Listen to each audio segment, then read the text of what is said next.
Hi my friends and welcome. My name is Lily and I talk about books on a regular basis. In today's video we're going to be talking about Malibu Rising by Taylor Jenkins Reid.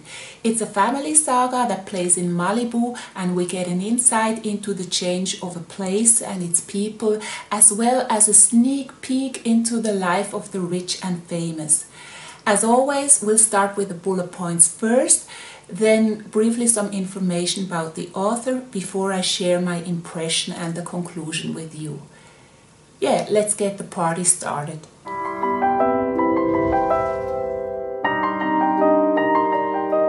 Malibu Rising by Taylor Jenkins Reid is a novel rated for readers 14+. It was published in May 2021 by Random House and has 400 pages.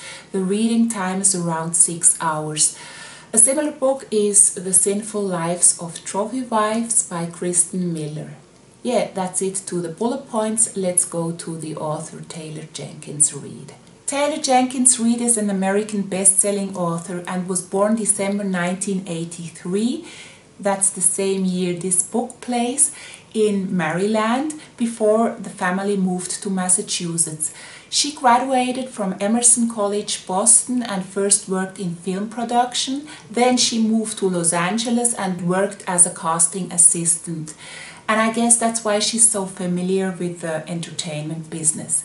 In 2013, she debuted with the novel Forever Interrupted, and 2 years later she co-wrote the Hulu television show Resident Advisors. She's also known for novels such as The Seven Husbands of Evelyn Hugo, 2017, or Daisy Jones and the Six in 2019, then followed by this book, Malibu Rising, in 2021, and just recently, Carrie Soto is back in 2022. These 4 novels, in which recurring characters appear, share a common setting, but are narratively different. Most of her 8 popular books are playing in the show business and follow the journeys of fictional famous women. She was awarded the Goldsboro Books Glassbell Award in 2020, and Daisy Jones and the Six is planned to made into a web-based miniseries, as well as Malibu Rising that would be coming to Hulu, with Reid serving as an executive producer together with her husband Alex Jenkins. He is a screenwriter. They now live together with their daughter in Los Angeles. Yeah, that's everything to the author. Let's move on to the summary. It all begins on an August evening, 1983, in Malibu, just before the 4 famous Riva siblings throw their big and infamous end-of-summer party. The story revolves around the eldest sister, Nina Riva, who is a supermodel and surfer and was just recently very publicly abandoned by her husband Brandon Randall, a famous tennis player, for another tennis star named Carrie Soto. Over the course of 24 hours we learn about her complicated family history, which seems glamorous from the outside but is tragic at its core, making the 4 siblings a sworn team. We then learn how their parents June and Mick met 1956. June, whose family has run the restaurant Pacific Fish in Malibu for generations, comes from a stable home, while Mick Riva comes from a broken and poor family. June resists ending up like her mother and dreams of an exciting life promised to her by Mick Riva, a very attractive and yet unknown singer. In the beginning, all her dreams seem to come true because in the late 1950s, Mick rises to become a celebrated world star of Frank Sinatra level fame, and when her daughter Nina is born, June is overjoyed. But unfortunately, Mick is mostly away at concerts and can't stay faithful to her, which June has to learn soon after the birth of their common son, Jay. Mick has a son named Hud with his mistress, whom she gives to June and disappears. Shortly thereafter, Mick leaves June for the first time, and suddenly she is a single mother of 3 children whom she loves more than anything. Meanwhile, Mick goes in and out of marriages with impunity.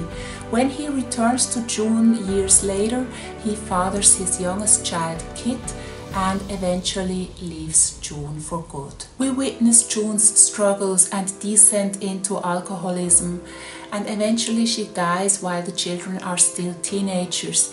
Now 17-year-old Nina becomes a surrogate mother for her 3 younger siblings without any support of their famous father. Then Nina, a talented surfer, is discovered as a model and rises to become a supermodel. Now all their money worries are gone. Her 2 brothers are also doing well. Jay is a celebrated surfer, while Hud is a renowned photographer who shoots spectacular surf pictures of his brother. Their adored baby sister Kit is the naughtiest of them all and also a gifted surfer. Together they are a source of fascination in Malibu and around the world, since they are the children of legendary singer Nina Riva. We learn about the lives and love lives of the 4 siblings. In the end, all the threads of the story come together when the Riva party with celebrities from the entertainment industry takes place. The events of that night set in motion a series of revelations about their relationships with each other. Secrets come to light, unexpected guests show up, and they experience a few surprises. And when the whole house literally goes up in flames the next morning, Nina and her siblings rise like a phoenix from the ashes and are changed forever. Here is where I end my recap and would like to share with you my impression. Taylor Jenkins Reid sure knows how to tell a story. We follow an extensive family history over half a century, but it remains uncluttered because of the few plot locations. We have Nina's villa on the cliff, we have Riva's seafood, formerly known as Pacific Fish, and the beach. Thereby, Malibu's evolution over the years from a rural fishing village to a luxurious hotspot for the party crowd of the rich and famous of the 80s forms its own storyline. I also like that the story comes full circle. It begins on an August evening 1983, shortly before the big party, and finally ends there. Meanwhile, the story of the individual family members is told in numerous flashbacks, but despite this, the story is not disjointed but smooth to read. It's told rather slowly at first, but picks up speed as time goes on, until at the end the hours are counted down to the big showdown, which I really liked. The tension also increases and reaches its climax on the night of the party. The language is easy to understand, with insanely evocative descriptions of the places as well as the characters. And although the characters are fictional, it seems very realistic and believable because the Malibu location really exists, and because of the interwoven music and stars from that time like Prince, Eurythmics, Heather Locklear, Goldie Hawn, Jennifer Beals, Lionel Richie, and also in tennis I recognized some references to people that really existed, like John McEnroe, Björn Borg, or Martina Navratilova, Carrie Soto's opponent. I especially like the main character Nina, whose glamorous exterior is so out of sync with her inner feelings. I think her dilemma is that people reduce her to her body without knowing what she really is, responsible and selfless. I admit at first she didn't grab me that way, but the longer I read, the more I liked her, and she became my favorite character. And with Nina's character we also have a connection to the book Carrie Soto is Back. But also June is one of my favorite characters because she loves the people in her life unconditionally. For June, her broken dreams are especially painful because for a tiny little moment they came true. And the question with her is, how long does it take for a stable and faithful heart to be broken? She holds out for a long time, until alcohol creeps in as a substitute for her shattered dream, like a secret lover with whom there's never a happy ending. We see the slow decline due to alcohol and the children's handling of their mother's illness. I think this story is about the general fear of becoming like the parents, and yet aren't we all just the mirrors of our upbringing? Like Mick, who comes from an unstable home with infidelity and later acts like it. We see him rise to world stardom and be swallowed by the business. The celebrated singer who is a total failure as a husband and father.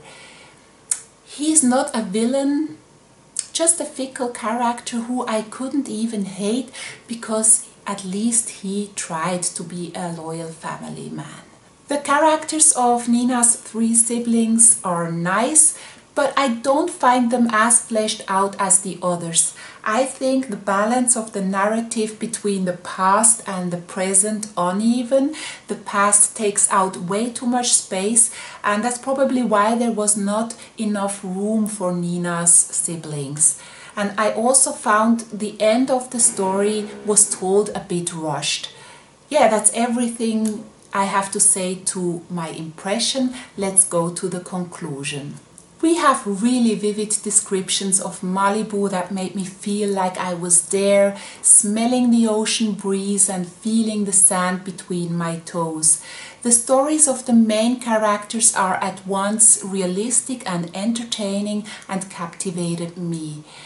And I love the glimpse into the lives of the rich and famous, where all that glitters isn't gold. All in all, it's about what binds a family together and the power of becoming independent. It's about the search for true love, lost opportunities and broken hearts. I'll be reading more from Taylor Jenkins Reid, that's for sure, and I'm already looking forward to it. Well, now we've come to the end again. If you have any suggestions for books you'd like me to feature, go ahead and post them below. I'd love for you to leave me a like and a subscribe. Thanks for watching. See you next time. Bye.